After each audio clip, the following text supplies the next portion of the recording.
Hello guys, welcome to all job 365। तो guys, atomic energy central school से vacancy आई हुई है।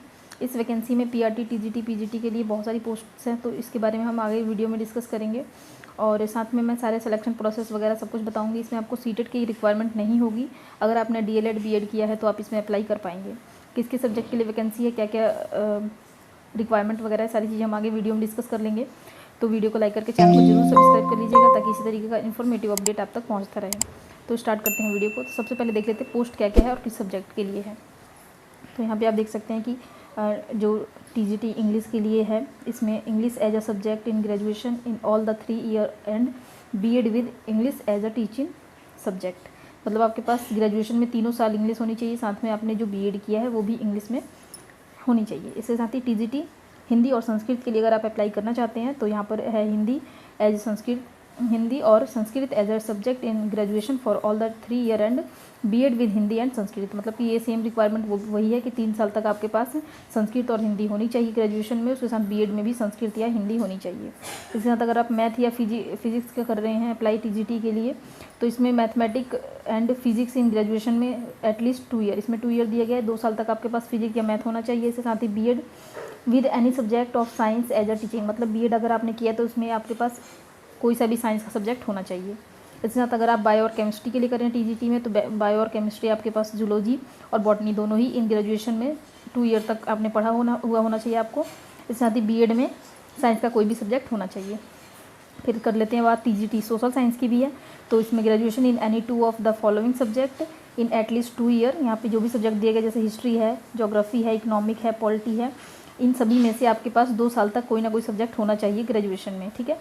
इसके बाद ही विच वन मस्ट बी इधर हिस्ट्री और geography and BEd will social science. मतलब बीएड आपका जो है सोशल साइंस से होना चाहिए। ठीक है। इसके साथ ही अगर आप टीजीटी स्पेशल के लिए अगर आप करना चाहते हैं तो इसमें सिर्फ आपका है bachelor degree in any subject from a recognised university. किसी भी यूनिवर्सिटी से आपके पास बैचलर डिग्री होना अनिवार्य है। इसके साथ ही आगे इसका कुछ और भी दिया गया है, इसको भी देख लेते हैं हम। इसमें बस आपका यही चाहिए, बैचलर डिग्री। इसके साथ हम यहाँ पे देख लेते हैं टीजीटी स्पेशल एजुकेटर। तो यहाँ पे स्पेशल एजुकेटर टीजीटी के लिए तो bachelor degree in any subject from a recognised university,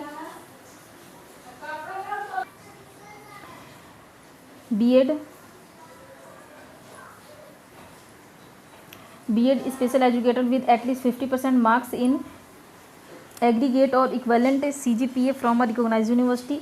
या बीएड मतलब ये बहुत सारे दिए हुए हैं कि ये वाला नहीं हो तो आपके पास ये वाला होना चाहिए, तो ये वाला नहीं हो तो ये वाला होना चाहिए। तो इसके साथ आप अप्लाई कर पाएंगे। तो यहाँ से आप पढ़ लीजिएगा, एक बार स्क्रीनशॉट ले लीजिए, अच्छे से पढ़ लीजिएगा इसको। इसमें सिर्फ वही है कि आपको बैचलर होना चाहिए और बीएड होना चाहिए, ये चीज़ें यहाँ पर बताई गई है। इसके साथ ही आपका जो बीएड है ना, वो स्पेशल एजुकेशन में होना चाहिए। जैसे स्पेशल वाला कोर्स एक अलग से होता है, जिसमें कि स्पेशल नीड वाले बच्चों को पढ़ाने के लिए कोर्स करवाया जाता है, तो वो वाला कोर्स आपके पास होना चाहिए। इसके साथ प्री प्राइमरी का देख लेते हैं। यहाँ पे आपको 12th पास होना चाहिए और साथ में आपका नर्सरी टीचर ट्रेनिंग होनी चाहिए, या फिर कोई भी ऐसा डिप्लोमा जो 2 साल का हो, जो प्री प्राइमरी बच्चों को पढ़ाने के लिए होता है। यहाँ पे लिखा गया नाम भी यहाँ पे देख सकते हैं आप। इसके साथ अगर ये नहीं है आपके पास तो बीएड होना चाहिए। बीएड के साथ आपके पास इंग्लिश एज अ मतलब इंग्लिश आपके पास 12th क्लास में होना चाहिए, 11th 12th में। इसके साथ ही proficiency in teaching in English medium in association. मतलब आपको इंग्लिश मीडियम में पढ़ाने के लिए बच्चों को पढ़ाने के लिए प्रोफिशिएंसी होनी चाहिए। इसके साथ ही आगे देख लेते हैं पीआरटी के लिए। तो पीआरटी के सब्जेक्ट्स हैं यहाँ पे। पीआरटी के लिए अगर आप देना चाहते हो तो 12th पास आपका होना चाहिए, साथ में डीएलएड होनी चाहिए। ठीक है। इसके साथ ही अगर आपके पास ये नहीं है तो आपका फिर से 12th पास होना चाहिए और फिर आपके पास बीएड होनी चाहिए। ठीक है। और अगर आपके पास ये वाला नहीं है तो इसके पास और भी दिया गया है यहाँ पे दिया गया पास इन सीनियर सेकेंडरी। और यहाँ पे कोई मतलब ये नहीं कहा गया कि 50% ही आपका होना चाहिए 12th में, या फिर 10th में इतना होना चाहिए, ऐसा कोई भी रिक्वायरमेंट नहीं है। अगर आप सिर्फ सिंपल पास है तो यहाँ पे अप्लाई कर पाएंगे। इसके साथ ही आपका या तो डीएलएड होना चाहिए, तो डीएलएड होगा तो आप यहाँ पे अप्लाई कर पाएंगे। Graduation in any subject and bachelor of education. अगर आपके पास ये सब कुछ भी नहीं है, साथ में आपका ग्रेजुएशन है किसी सब्जेक्ट में और बैचलर है आपके पास, तो आप ये कर पाएंगे। ठीक है। आगे देखते हैं क्या दिए गए हैं। तो यहाँ पे पीआरटी तेलुगु के लिए दिया गया है। तो आप तेलुगु के लिए अगर आप अप्लाई करना चाहते हैं, तेलुगु पढ़ाने के लिए, तो यहाँ पे ये सारी क्वालिफिकेशंस है, आप एक बार चेकआउट कर लीजिएगा। जहाँ पे कि बताया गया है यहाँ पे कि 12th पास आपका होना चाहिए, साथ में डीएलएड होना चाहिए और 12th में आपके पास दोनों ही साल में तेलुगु सब्जेक्ट होना चाहिए। तो आप तेलुगु पढ़ाने के लिए एलिजिबल यहाँ पे हो जाते हैं। इसके साथ ही नेक्स्ट यहाँ पे ये नहीं है आपके पास, तो 2 साल आपके 12th होना चाहिए, साथ में बीएड होनी चाहिए आपके पास, लेकिन 12th में वही है कि तेलुगु होना अनिवार्य है। इसके साथ ही इसमें भी वही बात कही गई है proficiency of teaching Telugu as third language, third language में तेलुगु की प्रोफिशिएंसी आपके पास होनी चाहिए, मतलब कि तेलुगु की ग्रामर नॉलेज आपके पास होनी चाहिए, ये भी चीज़ यहाँ पे मेंशन करी गई है। तो आप पीआरटी तेलुगु के लिए कर सकते हैं। अगर आप तेलुगु के लिए नहीं करना चाहते हैं तो यहाँ पे आप जो पीआरटी का यहाँ पे दिया गया इसके लिए आप कर पाएंगे। तो आगे देखते हैं आगे क्या दिया गया, यहाँ पे मोड ऑफ सिलेक्शन दिया गया। तो सिलेक्शन किस तरीके से होगा ये हम देख लेते हैं। सबसे पहले आपको होगा written test, only short listed candidate will call for written test, है ना। यहाँ पे एमसीक्यू बेस्ड क्वेश्चन होगा of 50 marks in respective subject of 1.5 घंटे का पेपर आपका होगा। कैंडिडेट स्कोरिंग 50% और अबव एंड जनरल के लिए 50% है इस टेस्ट में आपको क्वालिफाई करना, और जो ओबीसी SC ST से आते हैं, फिजिकल हैंडीकैप हैं, उनके लिए है 45%। इसके साथ ही फिजिकल टेस्ट में देखते हैं क्या क्या करवाएंगे। यहाँ पे short listed candidate based on the written test will become eligible for skill test that will be conducted on the same day, मतलब कि ये उसी दिन हो जाएगा आपका जो ये टेस्ट होगा। उसके साथ ही आपका टेस्ट वगैरह चेक करने के बाद जो मार्क्स आएंगे उसके हिसाब से आपका स्किल टेस्ट हो जाएगा। The selected candidate will be, यहाँ पे आपको सेलेक्टेड कैंडिडेट जो होगा उनको स्किल टेस्ट देने के बाद और यहाँ पे आपका सिलेक्शन हो जाता है। इसके साथ ही यहाँ पे देख लेते हैं क्या दिया, डिटेल ऑफ पोस्ट एनी, यहाँ पे दिया गया है कि आपका जो है एज कितना होना चाहिए। तो एज की देख लेते हैं। यहाँ पे पीआरटी का अगर आप कर रहे हैं तो यहाँ पे सैलरी भी दी गई है, सैलरी आपका 21,000 होगा।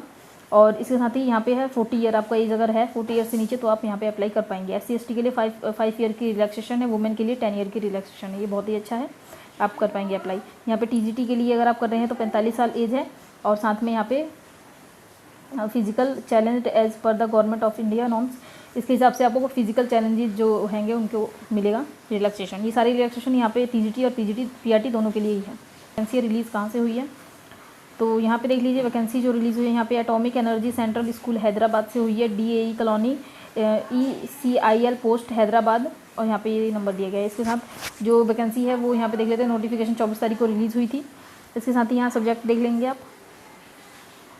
और मैं इसका लिंक दे दूँगी डिस्क्रिप्शन में, वहाँ से आप इसको डाउनलोड कर लीजिएगा। डाउनलोड करने के बाद अच्छे से पढ़ लीजिएगा, अपने बिहाव पर भी आप चीज़ों को ज़रूर पढ़ के और उसके बाद ही अप्लाई करना चाहिए आप।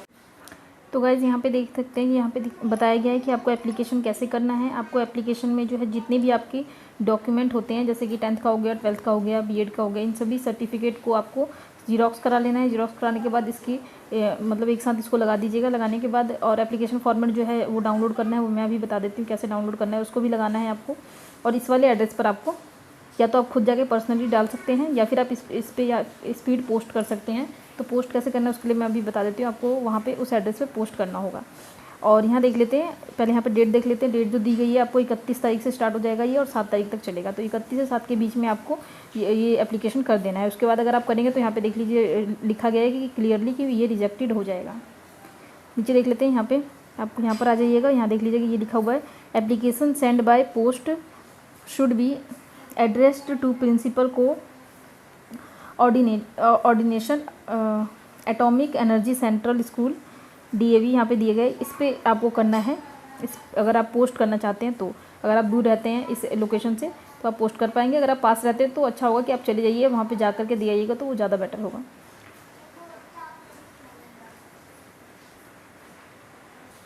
तो आगे हम देख लेते हैं कि आपको ये जो है डाउनलोड कहाँ से करना है एप्लीकेशन।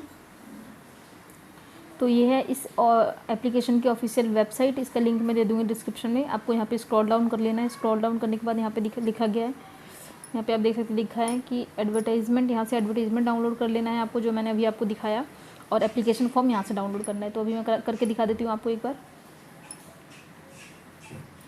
तो ये देखिए, ये है एप्लीकेशन फॉर्म, इसको आपको निकलवा लेना है, और इसमें जो भी क्वालिफ़िकेशन मतलब इन्फॉर्मेशन मांगी गई है उसको फिल कर देना है। फिल करने के बाद आपको अपनी जो डॉक्यूमेंट की फ़ोटोकॉपीज़ होगी उनके साथ इसको अटेस्ट कर देना है। अटेस्ट करने के बाद इसे या तो आप पोस्ट के जरिए या फिर खुद जाके पर्सनली वहाँ पर सबमिट कर पाएंगे। अगर आपको कुछ भी पूछना हो तो आप मुझे कमेंट करके पूछ सकते हैं, मैं हर एक कमेंट का रिप्लाई करती हूँ वीडियो में। उम्मीद करती हूँ वीडियो आपको अच्छी लगी होगी। अगर वीडियो अच्छी लगी तो प्लीज़ वीडियो को लाइक करके चैनल को जरूर सब्सक्राइब कीजिएगा, ताकि इसी तरीके की इन्फॉर्मेटिव अपडेट आप तक पहुँचता रहे। और ये जो एप्लीकेशन है ये कॉन्ट्रैक्ट बेस की वैकेंसी है, तो कॉन्ट्रैक्ट बेस पे आपका यहाँ पे सिलेक्शन होना है, और जो मैंने सैलरी बताया वो फिक्स है, उतनी सैलरी आपको यहाँ पे मिलने वाली है। तो मिलती हूँ आपसे नेक्स्ट वीडियो में, तब तक के लिए जय श्री राधे।